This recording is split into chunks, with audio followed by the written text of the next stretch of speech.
Por exemplo, hein, Davi, como nós vamos fazer agora, falando de opções a futuro, opções sobre os contratos a futuros, assim que é o nome correto, opções sobre os contratos a futuro. Para quê? Para a gente sair daquele problema que a gente já mostrou no início do programa, que vou insistir agora com o Davi para mostrar de novo, para chamar o Maurício Bellinello. Então, antes do Maurício, vamos colocar a tela da CBOT, que eu printei logo no início do programa. Já mudaram todos os preços. Aliás, até vou dar uma checada aqui, mas também estou com delay. Mas olha aqui, ó. Veja na tela. Pode encher a tela, Davi? Ó, 14 e 17, maio agora, mês que vem. 14 e 17 são os valores dos contratos negociados com a soja. E o maio do ano que vem, 11,93. Assunto para Maurício Bellinello, que está conosco. Maurício Bellinello, seja bem-vindo na nossa tela. Muito boa tarde. Muito boa tarde a todos aqui do Tempo e Dinheiro. Sempre um prazer bater um papo com vocês sobre esse tema tão importante, né? E que os agricultores estão começando a conhecer, graças a Deus. Ontem nós ficamos emocionados, né, Maurício? Porque o Maurício falou assim, vou fazer um curso de introdução, explicar que bicho é esse, né? Opções sobre o mercado de futuros. E aí ele falou, então ele tem um curso profissional, porque a batida do Maurício é assim, olha, você seja o porta-voz de si mesmo, como diz o nosso lema, ou seja, você pode sozinho travar suas posições em Chicago sem depender de ninguém. Basta que você aprenda e estude. Aí eu falei, Maurício, vamos fazer um curso de introdução, explicar que raio é isso. E ele pegou 10 aulas e nós estamos ministrando essa aula para um grupo seleto de produtores que acreditaram na gente e a sala está cheia. Ontem foi a 6ª aula, serão 10 aulas, semana que vem, segunda, terça e quarta, depois no final do sábado, uma aula geral, aí, um tira-dúvidas. Mas ontem, a 6ª aula, nós chegamos realmente para explicar o que vem a ser os enunciados das opções. Olha que o Maurício começou a falar, o pessoal começou a escrever, meu Deus, não estou entendendo nada, é bicho esquisito. Eu falei, calma, é muito simples, é como a bicicleta, olha que medo, né? Depois... O importante é unir essa tela inicial que eu mostrei aí dos preços da soja caindo violentamente sobre o que está acontecendo com a sua vida agora, não com os contratos do passado que prenderam você, tomou metade do seu trabalho, não é isso. São os contratos que eles estão tentando fazer agora com base nos valores de hoje, mas não estão falando para vocês que maio do ano que vem está 11,93. Nós estamos, né, Maurício? Faz tempo já, né? Acho que já vai para um mês já que eu estou falando isso já, que as boas oportunidades passaram, na verdade, já, né? A gente comentou quando o dólar estava 5,80 e pouco e a soja nas máximas, tipo, eu falei claramente, pessoal, atentos, movimentos assim não voltarão tão breve, né? E de fato não voltaram. Quando a gente fala em, por exemplo, o contrato de soja em reais, por exemplo, pode parecer pouco, né? Tem gente que acha que às vezes é pouco, ou às vezes é muito, mas está 10% abaixo de quando a gente comentou, né, João? 10% numa produção de centenas de milhares ou de milhões de reais não é pouco dinheiro, né? Eu acho que não, provavelmente deve pagar a boa parte dos custos. E isso numa brincadeira de semanas. Então, é isso que eu estou tentando mostrar ao longo desse tempo, que a gente tem falado aqui, obviamente também dentro do curso, é que essa não é uma ferramenta para assustar ninguém, muito pelo contrário, é para trazer para as pessoas um senso de ainda mais poder, né? Poder no sentido mais amplo da palavra, o poder de controlar o seu destino, né? O controlar o destino financeiro da sua atividade econômica, do seu trabalho, da sua lavoura, né? Da sua pecuária, do que quer que seja. Então é isso, a gente está falando sempre de ferramentas que vão à mão do agricultor e do operador no mercado de valores e, obviamente, a partir desse momento ele se torna autossuficiente. Aonde mais importa, que é onde ninguém apresentou para ele até hoje, que é da porteira para fora. A porteira para dentro, tudo resolvido, né? A semente, o defensivo, né? O fertilizante, a colheitadeira, tudo lindo. A hora que botou no saco a soja, como os outros, isso tem saco, isso quando não vai só para a traseira de um caminhão, você literalmente é passageiro nesse processo e não controla nada, por mais que as pessoas tendam a acreditar que controlam. Ô Maurício, bom, vou deixar bem claro aqui que o Maurício está fazendo um favor para nós, né? Se convenceu, e ele próprio sabe muito bem disso, da importância de fazer com que o lucro, né, o investimento do produtor fique dentro do país. E muita gente já chegou a tirar pedras contra o Maurício, está querendo levar vantagem. Eu quero esclarecer que o Maurício não leva nenhuma vantagem, ele não ganha nada com isso, muito pelo contrário. Claro que ele está cobrando pelo curso, porque é a hora de trabalho dele, ele está deixando de fazer a coisa profissional que ele faz para nos atender. Então, pelo menos tem que pagar os R$250 que nós estamos cobrando de cada aluno que entrou na sala. Agora, o que eu quero dizer com isso é que todas as operações que o Maurício está propondo que você faça, não é através dele. Aliás, ele não quer que vocês liguem para ele. Ele não está com tempo. Ele não ganha nada com isso. Você faz direto e não precisa pagar pau para ninguém. É bem isso, né, Maurício? Eu fujo o máximo que posso dos chamados conflitos de interesse, né? Obviamente, minha hora tem preço. Ontem mesmo a gente ficou até 10 horas da noite na aula, né, João? Foi uma aula que começou um pouco mais tarde, mas é isso. Eu não como eu costumo dizer, eu não me isento da responsabilidade que é minha quando eu assumo que eu quero ensinar as pessoas. E, portanto, só para você ter uma ideia, nós já ultrapassamos as 10 horas de conteúdo compromissado e falta uma semana de aula ainda. Né? Então, é o que eu falei, eu tinha uma ideia de ser 10 horas, mas eu falei, eu não sei quantas horas vão ser, a gente vai construir frente à necessidade e o feedback dos alunos. Né? Então, pessoalmente falando, eu não ganho nada, não quero, não trabalho para a corretora, não trabalho para ninguém, trabalho para mim. Eu não tenho nenhum vínculo empregatício com nenhum organismo desse mercado, nem empregatício, nem indireto. Eu quero que os agricultores façam como meus alunos do meu curso profissional fazem. Eles são absolutamente autossuficientes para lidar. Como eu costumo lembrar, eu não tenho um curso 2.0, né? Ou seja, o cara dá um curso, aí o cara faz o curso e fala, faltou o pulo do gato. O pulo do gato você só vai aprender no curso 2.0. Não existe curso 2.0. Tudo que eu ensino, obviamente, nesse curso introdutório é apenas o começo, né? Um curso que eu falei, tinha que ser 10 horas, a gente vai chegar perto de umas 15 horas, mas o curso principal mesmo já estão perto de 100 horas. Então, é isso, né, João? É trazer para o agricultor, no limite da minha capacidade pessoal de ensinar frente ao que eu desenvolvi ao longo dos mais de 18 anos de mercado, essas técnicas, essas estratégias que darão, na melhor da minha boa vontade, na melhor da minha intenção, uma capacidade que os agricultores brasileiros, pelo menos até onde me consta, nunca tiveram a oportunidade de ter no Brasil. O Marcos, lá de Sinop, meu amigo Marcos, um cara esforçado, a família toda voltada ao trabalho, um cara que está subindo, puxando pelos cabelos, é o Marcos, lá de Sinop. Ele está dizendo assim para você, Maurício, olha, quero deixar aqui meus sinceros agradecimentos pelo esforço em trazer esse conhecimento até nós, viu, Maurício Bellinello, porque ele acordou, né? E já vai querer fazer o curso profissional também.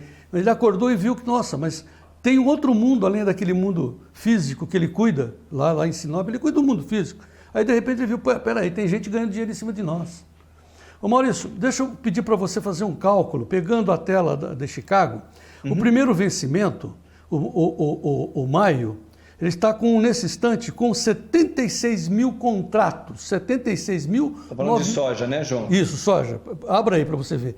Tem 76 mil... Aqui está com 78 já, João. Nossa Senhora, não é possível. E tem delay aqui de 10 minutos. Ok, isso. Aí o pessoal diz assim, mas você está mostrando o março do ano que vem, onde tem poucos contratos. O maio tem poucos contratos. Em relação a esses 78 mil, tem 309 contratos tão somente. Mas sempre lembrando, tem 309 contratos de gente que comprou e de gente que vendeu. Eles não são idiotas. Maurício, o que equivale 319 contratos de soja? 19 vezes 136, 43 mil toneladas. 43 mil toneladas de soja. Isso. É um navio Panamax, né? Daqueles bem grandes. 2 navios, viu? Esse você falou de março do ano que vem, né, João? Falei maio, né? Maio. Então, pode parecer pouco, né? Maio, mas até agora já existem no mercado, no contrato de maio, tirando de hoje, 17 mil contratos já rodando. Né? Somando todos os dias, o que dá mais ou menos 2,3 milhões de toneladas de soja. E lembrando que é contrato futuro, não é na realidade, porque não se produz tanto isso, é que são contratos vendidos um derivativo. Me permita te corrigir, se produz sim. É? Tá? Esse é o ponto, se produz sim. né? O Brasil vai produzir 130 milhões de toneladas de soja, só o Brasil. É verdade. Né? Você falar que tem 2 milhões de toneladas já em negociação globalmente na soja, o que as pessoas não entenderam é que o mercado é literalmente gigantesco, João. Esse é o ponto. O que eu quero que os agricultores brasileiros entendam é que a gente lida num mercadinho desse tamanho. Por mais que o Brasil seja a maior fronteira agrícola do mundo, né? Especialmente na soja, que é o maior produtor do mundo, muitos outros países também produzem e esses países negociam em bolsa.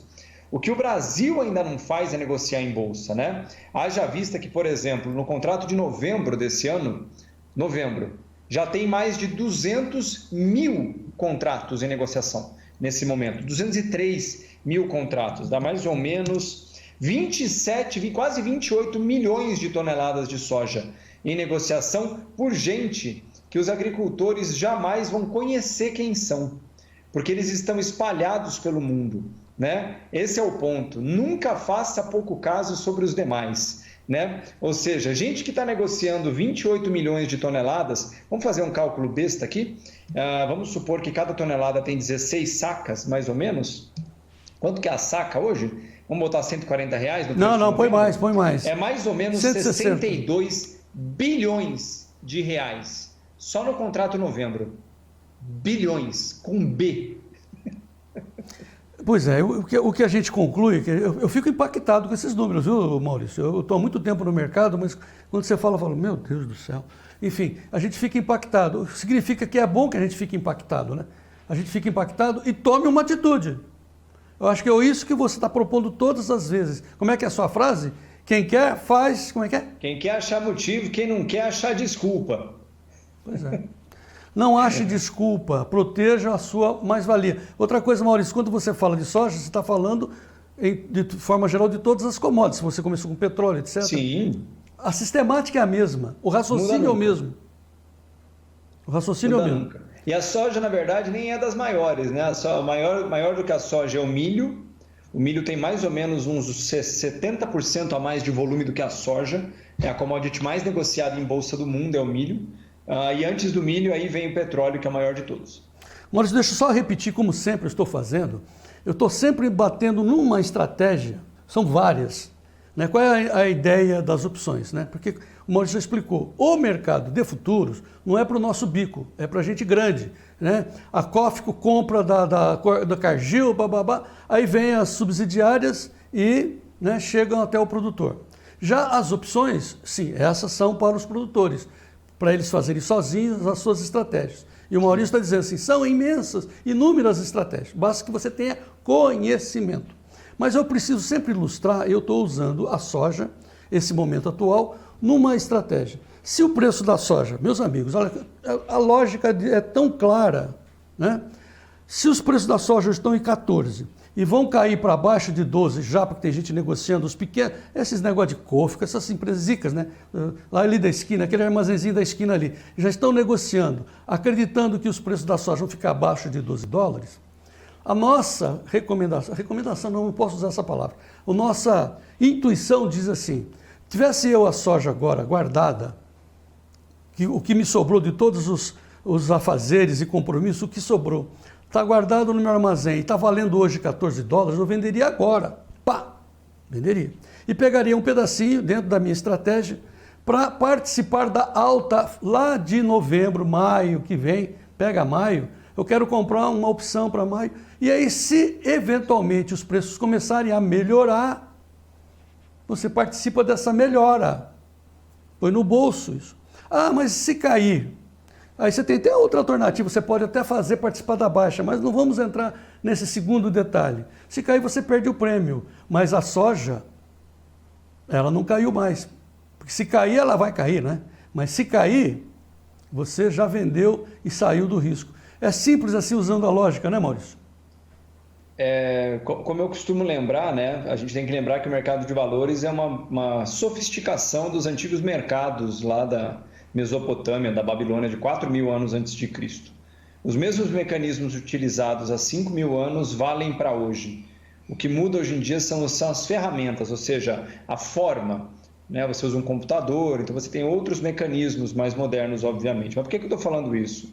Do ponto de vista da lógica operacional, se uma criança não for capaz de entender, está errado.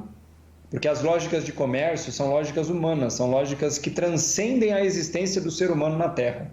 E, portanto, se eu tiver que ficar criando uma justificativa, que eu levo 20 minutos só para te explicar o porquê que eu estou fazendo ela, provavelmente tem alguma coisa errada. Né? É o que a gente falou, o preço está muito barato agora, pô, que tal se eu posso acompanhar a alta? Isso não é o que uma criança entende? Pô, tá preço baixo, eu posso acompanhar a alta. Pô, o preço está alto. Será que eu não posso me defender e deixar o preço não cair? Pô, uma criança entende isso. E é desse nível de conversa que eu estou falando. É óbvio, o uso das opções, né, João, não é algo trivial no sentido de que você faz um curso de 15 minutos e resolve, nunca se propôs a isso. Mas a lógica por trás do uso, o porquê que eu vou usar esse mecanismo, tem que ser compreensível para uma criança. Se não for compreensível para uma criança, estão querendo te vender alguma coisa provavelmente mais complexo do que de fato deveria. Né? Então é disso. Não tem mecânica, física quântica, ciência de foguete, não tem nada disso. É uma ciência, uma mecânica de comércio. Os preços ficaram caros, eu quero que eles permaneçam assim para poder me tirar vantagem. Então eu vou fazer um travamento no alto. Os preços estão muito baixos. Eu tenho a leve impressão de que os mercados vão subir, eu quero ganhar na alta. Ponto final. Tá. Explique isso para o seu filho de 10 anos, eu aposto que ele vai entender. Eu aposto. Se ele entender, é porque você está no caminho certo. Desse jeito que eu aprendi a fazer. Tá. Todo mundo que no meu caminho tentou criar uma teoria muito maior do que um elefante para tentar me explicar, eu fujo. Então eu vou recorrer àquela frase, aquele exemplo que você deu ontem, muito interessante, dos jogadores de pôquer. Se você entrar numa mesa, o que acontece? Numa rodada de pôquer? Eu falo isso para os meus alunos, muitos deles, inclusive, muito obrigado, estão aqui presentes, do Team Mal aqui, na nossa conversa aqui, na mesa de pôquer, porque no mercado de valores tem algumas similaridades com o pôquer. Não? E muita gente acha que pôquer é jogo, pôquer é sistemática, é matemática demais, estatística. E tem uma regra no pôquer que eu acho que vale para o mercado de valores também, falei isso ontem para os alunos, né? Na mesa de pôquer, depois que você sentou para jogar, você tem 15 minutos para descobrir quem que é o pato da mesa. Se você não descobrir quem é o pato da mesa, é porque o pato é você. Então, no mercado de valores não é muito diferente. Se uma sistemática fica muito difícil, eu não entendi ainda, cara, provavelmente é você que está fazendo alguma coisa errada. Porque é isso. O mercado de valores, eu gosto de lembrar que é igual ao comércio. O segredo do comércio, ainda que muita gente ache que está na venda, o segredo do comércio está na compra. Uma compra bem feita pode facilmente se transformar numa venda bem feita.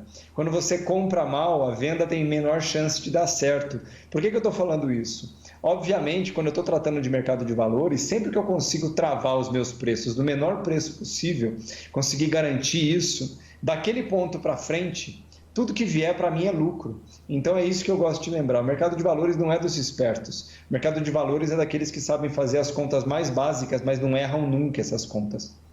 Fazendo uma referência aqui a Cibele Pires, ela está dizendo que não dá para perder as notícias aqui no Tempo e Dinheiro, junto com esse professor nota 10. Ele diz que ela está falando direto de Gana, da África. Olha que bom. Isso, ela é minha aluna, ela mora em Gana, ela e o marido dela. São brasileiros, mas eles moram em Gana, na África. Muito bom. Maurício Bellinello, eu te convido para... Eu vou me despedir de você do ar, mas eu convido que você fique assistindo para ver a frase final que nós vamos dedicar a você do encerramento desse programa. Combinado? Você fica mais um pouquinho aí? Estou aqui por perto aqui, pode deixar. Muito obrigado, João. Obrigado de novo, pessoal. Tenha uma ótima tarde. Amanhã estaremos de volta com Maurício Bellinello. Muito obrigado, meu amigo. Um abraço.